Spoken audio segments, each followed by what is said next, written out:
Bueno, yo creo que habéis dicho casi todo lo que se puede decir sobre esto. Lo que no cabe duda es que estamos en un periodo en que los precios siguen subiendo.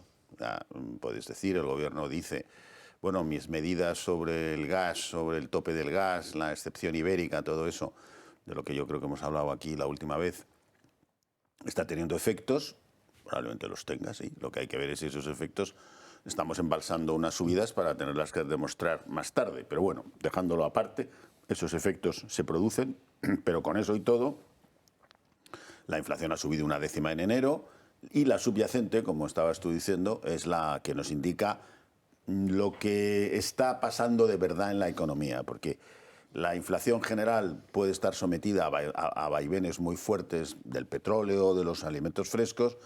La otra es la inflación que ya se ha metido en el sistema. Y entonces una inflación del 8% metida en el sistema, pues de algún sitio tiene que venir. O sea que eso es indudable. Lo que pasa es que estamos entrando en la parte más dura de toda esta operación, que es cuando el crecimiento empieza a caer, el empleo empieza a caer y la inflación todavía no cae. Entonces, ese es un camino muy doloroso y, desde luego, muy difícil para el que está gobernando, no cabe duda, pero cada cual se encuentra, no siempre, toda la culpa es suya, pero alguna sí hay, ¿no? Entonces, estamos entrando, hemos visto cómo la economía española se ha desacelerado en el último trimestre y desde la mitad del año. Estamos viendo cómo las tasas de empleo se están frenando y empiezan a aparecer tasas muy serias de desempleo, con todos los problemas de medición que se están generando como consecuencia de que el gobierno no nos dice cuántos fijos discontinuos existen, que son una nueva figura, no nueva, pero una utilización masiva de una antigua figura que no tenía importancia y que ahora tiene muchísima importancia. Estamos hablando de millones de contratos ahí, de millones de personas. Entonces estamos en la fase en la que los precios caen despacio, o algunos no caen, y no están cayendo porque la inflación sigue subiendo, no sube al 10%, pero sube al 7 y pico, y la subyacente, una vez más, como hemos mencionado, está subiendo, está en el 8, que es una de las más altas de Europa, y sin embargo nuestra actividad económica empieza a resentirse. Y esto va camino de la cura más dura, que es, bueno, los precios caerán cuando no podamos, la gente no compre o compre menos. Entonces eso es una evolución muy lenta y que debería de venir acompañada de medidas presupuestarias, como puede ser, por un lado, bajar el IVA en determinados productos, pero también reducir ciertos gastos que son inflacionistas claramente e inútiles, y medidas que hagan que la economía sea más competitiva. Ayer leía una comunicación de CEPIME, la Asociación Empresarial de la Pequeña y Mediana Empresa, que hablaba de que, claro, es verdad que el salario mínimo interprofesional, que a ellos les afecta mucho, porque son probablemente la parte económica que más asalariados de ese tipo tiene, junto con el campo, había subido el 65% desde el 2016, me parece que era la cifra. Pero la productividad había caído. Claro, si nuestra productividad está cayendo, nuestro crecimiento económico no tiene buena pinta. Y eso es lo que deberíamos dedicarle esfuerzos y tiempo para conseguir que nuestra productividad mejore, ¿no? Todos sabemos el dato realmente escandaloso, y es que aumenta el empleo público, pero bajan las horas trabajadas. Entonces, y que además, cuando queremos médicos, no hay médicos. Cuando queremos policías, no hay policías. Cuando queremos asistentes, no hay asistentes. ¿Y ese empleo público dónde se crea? ¿Dónde está? Pues seguramente empleos administrativos que son innecesarios, ¿no?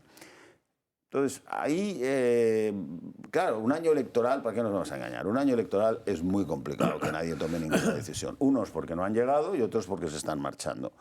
O a lo mejor no, pero bueno, eso es lo que parece que según las encuestas que va a pasar, ¿no?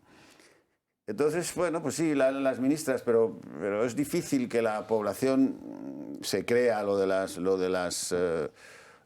ministras. La prueba es que no se lo ha creído, ¿no? Entonces, porque claro, pues las experiencias personales, pues todo el mundo tiene experiencias, vamos, yo creo que todos nos damos cuenta de que no solo nuestra compra en el supermercado, sino el café que nos tomábamos en el bar, pues ha pasado del 1 al 2 al 3, sí. y dices, bueno, ¿y cuánto me va a costar tomarme un café o un té en esta ciudad, ¿no? Estamos en una fase muy dura en ese sentido. Yo al principio, cuando me has preguntado al llegar, decía que venía con buenas noticias. Bueno, buenas noticias mundiales y europeas. La famosa recesión que se decía un poco de broma, bueno, y con rintintín, que era la más anunciada de la historia, porque llevábamos desde el verano hablando de que venía una recesión, pues no se acaba de materializar, lo cual es una buena noticia. La economía occidental está resistiendo los desafíos del año pasado, que no han sido fáciles, una guerra, precios, inflación, una pandemia, mucho mejor de lo que cualquiera podía esperar. Y eso es buena noticia. Países muy importantes para nosotros como Francia, o como Alemania, o como Italia, que son nuestros principales clientes, no tanto Inglaterra, que le va peor, pero ahí hay otra historia, están resistiendo mejor la situación. Pero, Alemania ha decrecido un 1,7%. Sí, pero las cifras del enero y febrero, industriales, etcétera, son más positivas. Y Alemania, hay que reconocer que Alemania es de las que se ha llevado la mayor bofetada como consecuencia de la ruptura con Rusia de la compra de gas. Sí, pero el índice de volumen de ventas al comercio mayorista y minorista en diciembre en Alemania cayó un 5,3%. Esto publicado ayer por Eurostat. El último trimestre fue recesivo en Alemania, pero los primeros datos de este año empiezan a no indicar esa situación. En Francia se habla de que la recesión se va a esquivar, en Italia también, en España, según los datos oficiales también, en Estados Unidos también. La economía china se ha reincorporado a la economía mundial después de la catástrofe del cierre a cal y canto para combatir la COVID. O sea, todo eso tiene ingredientes buenos, máxime cuando nos hemos enfrentado a una subida de precios internacional brutal y a un apretón, a una desaceleración monetaria, a una subida de tipos de interés que todavía no ha acabado. Y que, como José Ramón decía, no ha llegado o sea, irá llegando a la economía. Esto tiene un decalaje y eso tenemos que ver qué daño nos hace ese decalaje. Pero en cualquier caso, de una recesión generalizada mundial, como nos anunciaba el Fondo Monetario Internacional en noviembre, ahora estamos en una situación en la que parece que no vamos a tener ese problema y que nuestras economías, mal que bien, van a superar un desafío como fueron los del año 2022, muy considerables. Ahora, eso no quiere decir que no vayamos a un entorno de crecimientos muy bajos. Y ese es el problema. Nos vamos a enfrentar a un entorno de crecimientos muy bajos, con tipos de interés más altos de lo que estábamos acostumbrados, que van a seguir subiendo, con compras de deuda pública que se han cortado en Estados Unidos y se van a cortar se van a reducir, no a cortar en Europa a partir de marzo. Y yo diría que las dos palabras claves para el año 23 en el que nos encontramos van a ser liquidez, que va a ir reduciéndose, y por lo tanto eso va a doler, y proteccionismo. Vamos claramente a una época de proteccionismo en que Estados Unidos ha puesto sobre la mesa 800.000 millones de dólares para fomentar su industria. Europa ha puesto más. Otra cosa es que los gaste con eficiencia o a la rapidez que los Estados Unidos. Aparte del famoso paquete Next Generation, ese que en España no acaba de completarse, Europa, según las últimas cifras que han salido publicadas, tiene ayudas de Estado por 750.000 millones, de los cuales la mitad es Alemania y el resto somos los demás. España con muy poco, con 10 millones, o sea que tiene muy poco que jugar, no tiene cartas. Por eso es tan grave que no utilicemos los fondos Next Generation a la velocidad que sería necesario.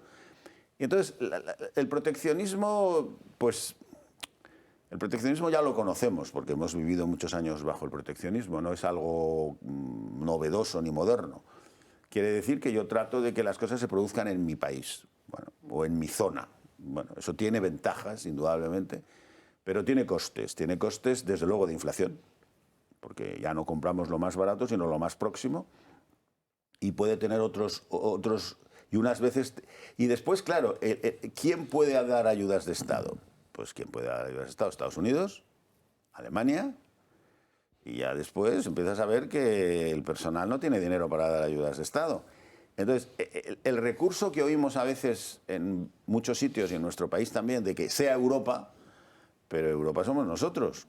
Es decir, eso de que sea Europa, Europa tendrá que sacar el dinero de algún bolsillo, y el bolsillo es siempre el mismo, el ciudadano europeo.